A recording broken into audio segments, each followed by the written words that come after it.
All right. Ginger Snaps 2 Unleashed, or as the cover of the DVD says, Ginger Snaps Unleashed 2. Yes.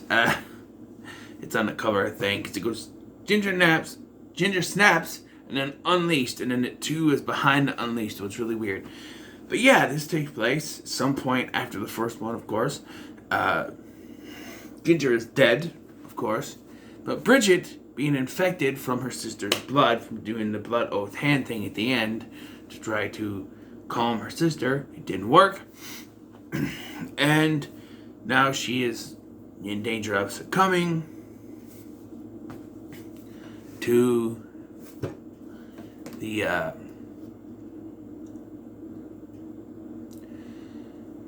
wolf powers.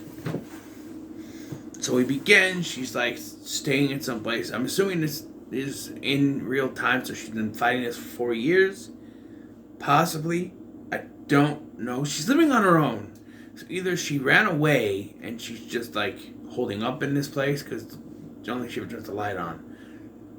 Or it's been 4 years and she's been fighting it with the Wolfbane stuff, which is called something else. I can't remember that name for the friggin' life of me.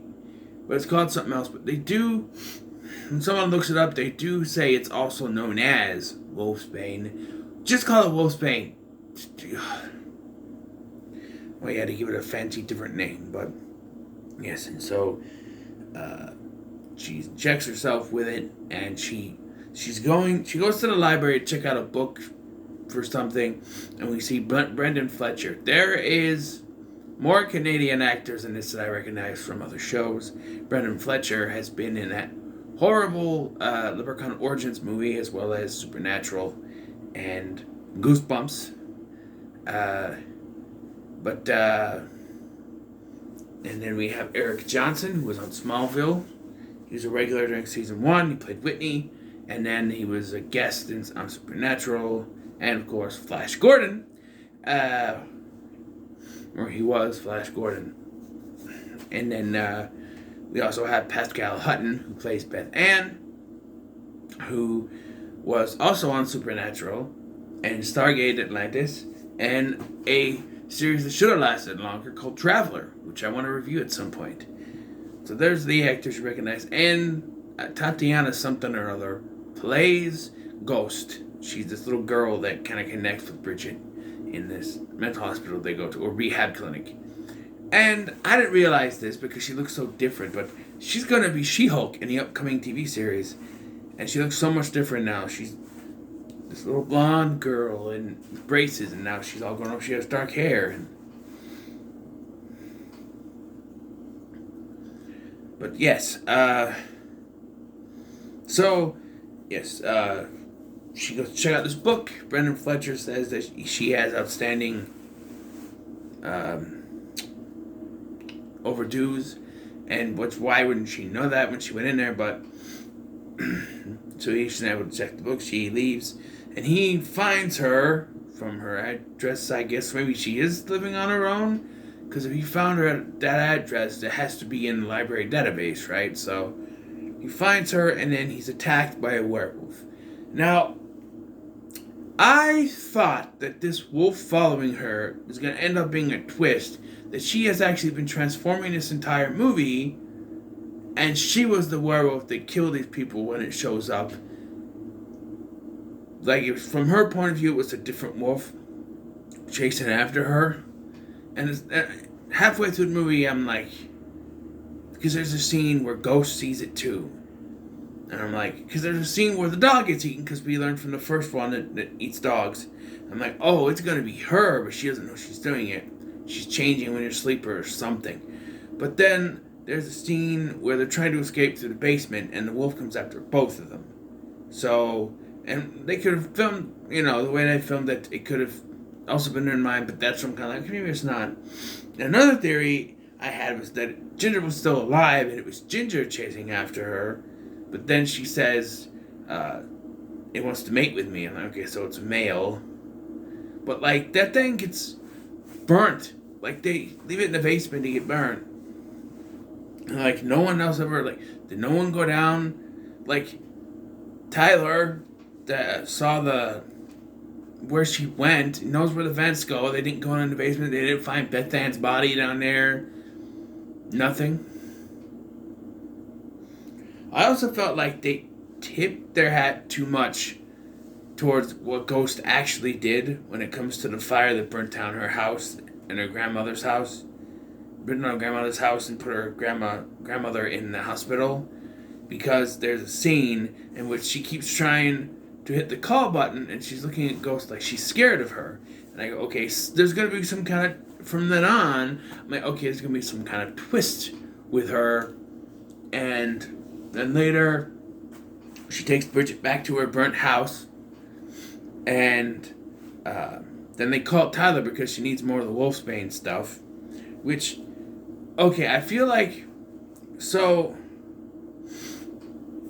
we find out that Tyler, that's Eric Johnson's character, is extorting these women. Why are they all female?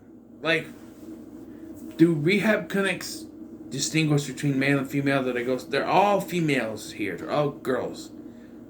I feel like that wouldn't be a thing. I mean, I'm calling back to Boogeyman 2. They had guys and girls in the same hospital in the same wing. So, I don't know. They're all women, and Tyler is extorting these women. He's giving them what they need for a little bit of TNA action, a little bit of sexual favors, right? We see him get a blowjob from this one chick for some drugs, and then there's another one he has sex with to give her cocaine, and he tries to do it to Bridget to tell him to fuck off, and then when it gets too much, she needs more, she goes to him. I don't think they ever actually do anything, though. He just injects, I don't know, but, yeah, he's not a good person. He's been doing this stuff, you know, to these women. It's essentially rape, you know, but, so, yeah, also, this scene really kind of, it confused me and weirded me out as to why they would do this. But there's a scene where they're all like laying down in a room, some kind of therapy session. And she's like, close your eyes, just relax. And then she's like, I want you to put your hand on top of your clitoris. And I wait, what? And move it in a counterclockwise motion. I'm like, is she teaching these girls how to masturbate? And they all do it, and I'm just like, this is awkward. This is weird. Look, okay, speaking from a guy's point of view, I won't be able to do something like that with someone else in the room, let alone a bunch of other people in the room. Of course, women, they just gotta put their hands down there. We gotta unzip and whip it out. And well, I guess you could do it, but it's not. I don't know. I'm not gonna get into it, but it's easier for women to do it than men. I'll just say that. But no, I'm like, you could take this scene out. It doesn't do anything other than show that it's making her desires turning into the werewolf. That's it. It doesn't really do anything. It's a really weird scene, but. Anyway, we're getting off topic here. Anyway, so yes, the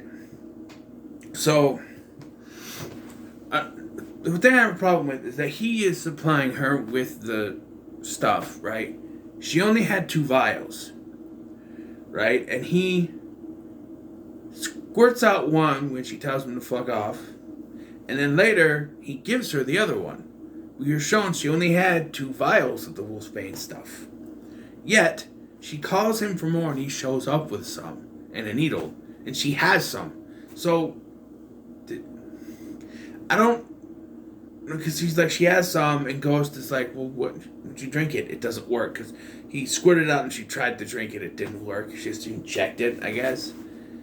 Also, they did retcon because they said it would cure the wolf thing, and now it's only suppressing it, and then by the end of the film, it doesn't do anything at all. So like I said, they go to Ghost's grandma's house, and it gets too much, so she has to call Tyler for a needle.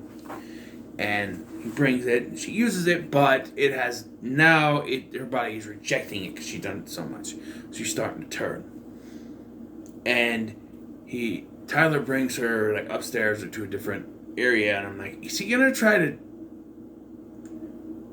take advantage of her when she's like that? Because that's not a good idea. But then, of course, much like in the first one, we see that the hunger manifests itself as horniness, and she starts to go after him, but then she realizes what she's doing when she sees her sister. Oh yeah, by the way, most unnecessarily, from time to time, she will see a ghostly visage of her sister.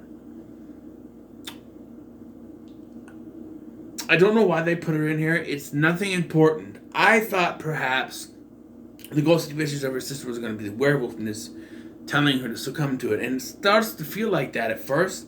Then it goes away for most of the film and then shows up like a couple times later.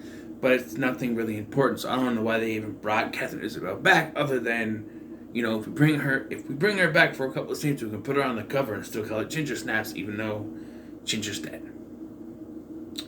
But yeah, so he leaves and he goes upstairs to talk to Ghost, and then Ghost makes Bridget believe that Tyler took advantage of her, so she kicks him outside, and Bridget does. So the wolf that's following them, even though he should be burnt to a crisp, the werewolf following them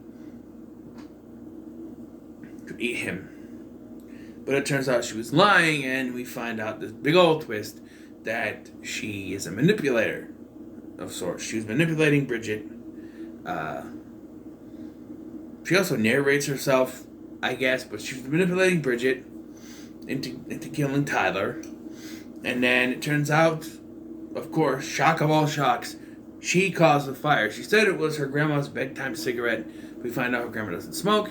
And, yeah, so she burnt the house. Even when Tyler comes in, he goes, why does it smell like gasoline?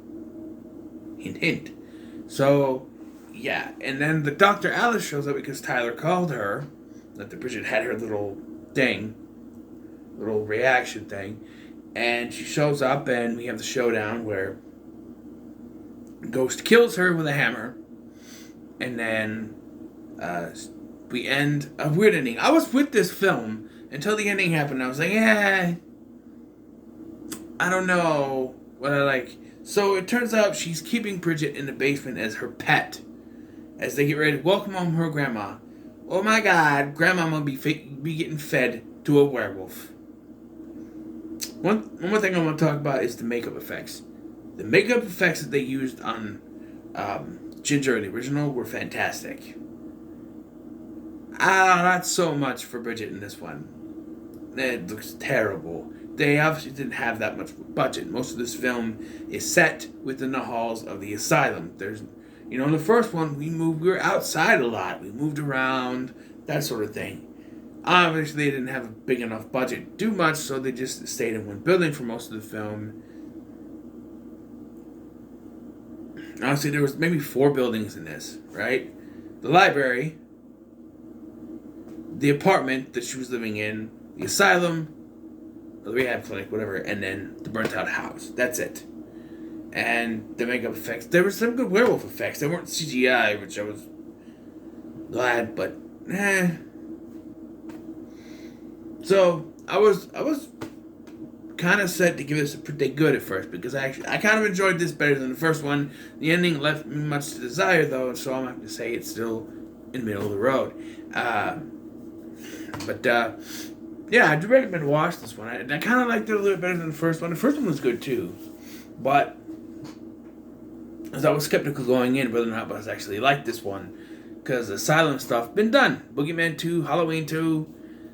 Why we gotta do 2 movies with... Originally, Friday the 13th Part 3 was going to be in an asylum following Ginny as Jason chased her down, but they changed that, thank God. But nothing against, asylum movies, but this was fine. This was good. So, it gets a middle of the road. So, what are your thoughts on Ginger Snaps 2 Unleashed? Let me know in the comments below. Make sure to like, share, and subscribe. Thanks for watching. I'm Scotty. I'll see you in the next one.